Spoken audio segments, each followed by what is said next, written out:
22,500 కోట్ల రూపాయలు ఈరోజు పేదల ఇండ్లకు ఖర్చు పెడుతున్నాం. ప్రతి గ్రామాన ఇవాళ ఇందిరమ్మ ఇండ్లు నిర్మించుకుంటున్నారు పేదవాళ్ళు. అందుకే ఈనాడు ఆడబిడ్డల మంచి కోసం, రైతుల మేలు కోసం, నిరుద్యోగ యువత యొక్క భవిష్యత్తు కోసం తెలంగాణ రాష్ట్రాన్ని అభివృద్ధి పదం వైపు నడిపించుకుంటున్నాం. అందుకే 2 సంవత్సరాలు పూర్తి చేసుకుంటున్న సంబరాలు చేసినాం. ఈరోజు ఒక్క మాట అడగదలుచుకున్నా హుస్నాబాద్ నియోజకవర్గ ప్రజల్ని.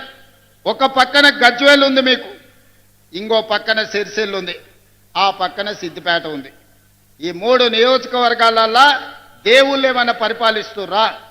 గత 10 ఏళ్ళు ఈ హుస్నాబాదు, అంతకంటే ముందు కూడా టీఆర్ఎస్ వాళ్ళు ఎమ్మెల్యేలు ఉన్నారు కదా, ఆడ మొదలుపెట్టిన రంగనాయక సాగర్ పూర్తవుతుంది, కొండపోచమ్మ పూర్తవుతుంది, మల్లన్న సాగర్ పూర్తవుతుంది. ఆ నియోజకవర్గాలు నిధులు వరదలై పారుతాయి.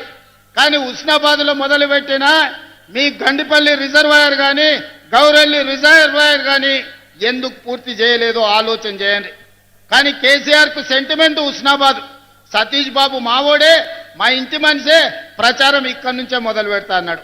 అయ్యా, ప్రచారం మొదలు పెట్టడానికే నీకు హుస్నాబాద్ కావాల్సి వచ్చింది, కానీ నిధులు ఇవ్వనికే నీకు హుస్నాబాద్ కాలేదా?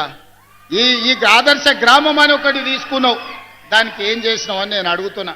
అందుకే ఇవాళ మా మిత్రుడు మా పొన్నం ప్రభాకర్ గారు, నువ్వు గౌరెల్లిని గుండపల్లిని పూర్తి చేయాలన్నారు.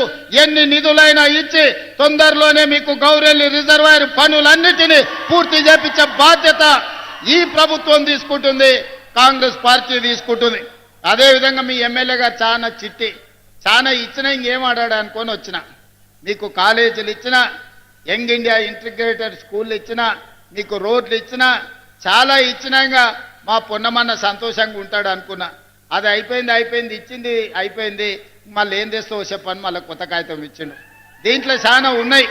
హుస్నాబాద్కు రింగ్ రోడ్డు కావాలన్నాడు, ఇంకా చాలా రాసిండు. ఇక్కడ అన్నిటినీ ప్రభుత్వ పాఠశాలలకు నిధులు కావాలన్నాడు. అదేవిధంగా పట్టణం చుట్టూ రింగ్ రోడ్డు అడిగిండు, మున్సిపాలిటీకి అండర్ గ్రౌండ్ డ్రైనేజ్ ఏదో అడిగినట్టుండు. అదేవిధంగా చాలా వాటికి తాగునీటి నీళ్ల కోసం కూడా ఇవాళ నిధులు అడిగిండు. తప్పకుండా ఇక్కడికి వచ్చిన హుస్నాబాదు మిత్రులకు మీకు ఒక్కటే మాట ఇవ్వదలుచుకున్నా, గత పాలకుల లెక్క హుస్నాబాదును నిర్లక్ష్యం చెయ్యం. ఆనాడు సిద్దిపేటను, సిరిసిల్లను, గజ్వేలో మాత్రమే వాళ్లకు నియోజకవర్గాలుగా కనిపించినాయి, ప్రజలుగా కనిపించినేమో. మనం అట్లా కాదు, ఖచ్చితంగా అభివృద్ధి చేస్తాం. హుస్నాబాద్కు కావాల్సిన నిధులను మంజూరు చేసి ఈనాడు ముందుకు తీసుకెళ్తాం. అదేవిధంగా పెద్దలు వెంకటస్వామి గారు ఉన్నారు. గతంలో ఐటీఐలు అంటే కాలం చెల్లిపోయిన ట్రైనింగ్లు ఇచ్చేది. ఆడ డీజిల్ కార్ మెకానిక్ ఇస్తే ఆ డీజిల్ అంబాసిడర్ కారు షెడ్డుకు పోయింది. పిల్లగాడు చదువు నేర్చుకున్నా రిపేర్ చేయనికే కారు లేదు, పోయి ఫామ్ హౌస్ల అంబాసిడర్ కారుకు రిపేర్ చేయాలి. ఇవాళ ఆడి కార్లు, బిఎండబ్ల్యూలు, బెంజ్ కార్లు వచ్చినాయి. అందుకే ఇవాళ పిల్లలకు ట్రైనింగ్ ఇవ్వాలంటే ఐటీఐలను అన్నిటిని కూడా అడ్వాన్స్ టెక్నాలజీ సెంటర్లుగా ఈరోజు ముందుకు తీసుకెళ్తున్నారు వెంకటస్వామి గారు. అందుకే ఏటీసీలో జాయిన్ అయ్యే ప్రతి విద్యార్థికి ప్రతి నెల 2,000 రూపాయలు స్కాలర్షిప్ ఇవ్వడం ద్వారా నిరుద్యోగ యువకులను అభివృద్ధి పదం వైపు సాంకేతిక నిపుణులుగా మార్చి ఈరోజు ముందుకు తీసుకెళ్తాం. అదేవిధంగా మిత్రుడు శ్రీధర్ బాబు గారు ఇక్కడనే ఉన్నారు. ఇవాళ గ్లోబల్ సమ్మిట్ పోయి నేను ప్రధానమంత్రి గారికి, సోనియా గాంధీ గారికి ఆహ్వాన పత్రిక ఇచ్చిన. ఇది నేను చేస్తున్నది కాదు, మిత్రుడు శ్రీధర్ బాబు గారు చేస్తున్నారు. వారి నాయకత్వంలోనే భారత్ ఫ్యూచర్ సిటీలో ఈరోజు తెలంగాణ విజన్ డాక్యుమెంట్ మనం తెస్తున్నామంటే పెద్దలు శ్రీధర్ బాబు గారు అండగా నిలబడి పరిశ్రమలను, ఐటీ కానీ ఇండస్ట్రీస్లో పెట్టుబడులు తీసుకొచ్చి ఈరోజు మన రాష్ట్రాన్ని అభివృద్ధి ప్రదం వైపు నడిపించడానికి వారందరూ సహకరిస్తున్నారు. అందుకే మిత్రులారా, ఇంత ఆలస్యమైన మీతో కలవాలి, మీతో మాట్లాడాలి, ఆశీర్వదించిన మీతో మన సంతోషాన్ని పంచుకోవాలి. అదేవిధంగా సర్పంచ్ ఎన్నికలు రాబోతున్నాయి. రాష్ట్రంలో 10 ఏళ్ళ ప్రభుత్వం ఉంటే ఎవరికి డబుల్ బెడ్రూమ్ ఇండ్లు రాలే. కానీ అదే మన ప్రభుత్వం 10 ఏళ్లలో 20 లక్షల ఇందిరమ్మ ఇండ్లు కట్టి చూపిస్తుంది. ఇవాళ మీకు రేషన్ కార్డు వచ్చినా, ఇవాళ మీకు సన్నబియ్యం వచ్చినా, ఇవాళ మీకు ఇందిరమ్మ ఇల్లు వచ్చినా, ఇవాళ మీకు సారె పేరు మీద చీర, ఇందిరమ్మ చీర మీకు వచ్చినా, ఇవాళ మీకు 200 యూనిట్ల కరెంటు వచ్చినా, ఇవాళ మీకు 21,000 కోట్ల రైతు రుణమాఫీ జరిగినా, ఇవాళ మీకు రైతు భరోసా కింద 9 రోజుల్లో 9,000 కోట్ల రూపాయలు వచ్చినా, ఇవాళ నిరుద్యోగ యువకులకు మొదటి సంవత్సరమే 60,000 ఉద్యోగాలు వచ్చినా, ఇట్లా చెప్పుకుంటూ పోతే చాంతాడంత లిస్ట్ ఉంది. ఇవన్నీ ఎందుకు వచ్చినాయంటే ఒక మంచి ప్రభుత్వం ఈరోజు పాలనలో ఉంది. మంచి ప్రభుత్వం ఉంటే రాష్ట్రం ఎట్లా అభివృద్ధి చెందుతుందో, ఒక మంచి వ్యక్తి గ్రామ పంచాయతీ సర్పంచ్ ఉంటే ఆ గ్రామం అభివృద్ధి చెందుతుంది. రాష్ట్రం అభివృద్ధి చెందాలంటే మంత్రివర్గం బాగుండాలి. గ్రామం అభివృద్ధి చెందాలంటే గ్రామ సర్పంచ్ వార్డు మెంబర్లు మంచోళ్ళు ఉండాలి. అంతే తప్ప మందు పోసిండను, వాటర్ ఇచ్చిండను, ఫుల్లు తెచ్చిండను, ఏదన్నా మన చిన్న చిన్న తప్పులు చేస్తే మనం గ్రామాలు దెబ్బతింటాయి. మంచోళ్ళని ఎన్నుకోండి, మంత్రులతో కలిసి పనిచేసేటోళ్ళని ఎన్నుకోండి, ఏడైనా ఈ ప్రభుత్వంతో కలిసిమెలిసి ఉండేటోళ్ళని ఎన్నుకోండి.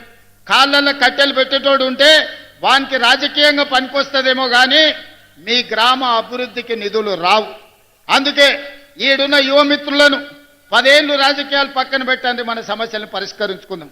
అందరు ఏకంగా ఈ గ్రామాలలో వీలైనంత మేరకు ప్రజలను ఒప్పించే ఏకగ్రీవం చేసుకోండి. లేదా మంత్రులతోని ఎమ్మెల్యేలతోని కలిసి పనిచేసే సర్పంచ్లను గెలిపించుకోండి. అప్పుడు మన గ్రామాలకు నిధులు వస్తాయి. కేంద్రం నుంచి కొట్లాడైనా రాష్ట్ర ప్రభుత్వం నుంచి అత్యధికంగా నిధులు గ్రామాలకు విడుదల చేసే బాధ్యత నేను తీసుకుంటా. మరి మీరు మాత్రం మంచి వాళ్ళను, ప్రజలతో మంచిగా ఉండే వాళ్ళనే సర్పంచులుగా ఎన్నుకోండి. ఒకవేళ సర్పంచ్ కింద కిరికిరిగాడు వచ్చిందంటే మన కాలం 5 ఏళ్ళు చూస్తుంటేనే కళ్ళ ముందల కరిగిపోతుంది. ఎక్కడైనా మన చుట్టం ఉంటే ఉండొచ్చు, ఏడ బావ అన్నా సరే కానీ వంకాయ తోట కాడ బావ అనొద్దని వెనకడికి పెద్దోళ్ళే చెప్పారు. అవునా? ఇక ఒకడొకడు ఉంటాడు, వాడు 3 ఏళ్లకు 33 దొడ్లు ఉన్నాయని పొంకనాలు చెప్పేటోడు వస్తాడు. ఇట్లాంటోళ్ళని కింద మీరు వార్డు మెంబర్లుగా సర్పంచులుగా చేసిరట్టే మీరు బుద్ధిమంతుడని సర్ది కడితే వాడు చక్కగా బొడ్రాయి కాడు వైపు భోంచేసి మళ్ళీ వచ్చి ఇంకేం పెడతామని అడిగిండు అనుకో, మీ ఊర్లన్నీ దెబ్బతింటాయి. అందుకే బుద్ధి ఉన్నోని, మంచి ఆలోచన ఉన్నోని, గ్రామాన్ని అభివృద్ధి చేయాలన్న పట్టుదల ఉన్నోని, స్థానికంగా మంత్రులతోని కలిసి పనిచేసేటోళ్లను, మంత్రుల దగ్గర పోయి కూర్చొని నిధులు తెచ్చుకునేటోళ్ళను.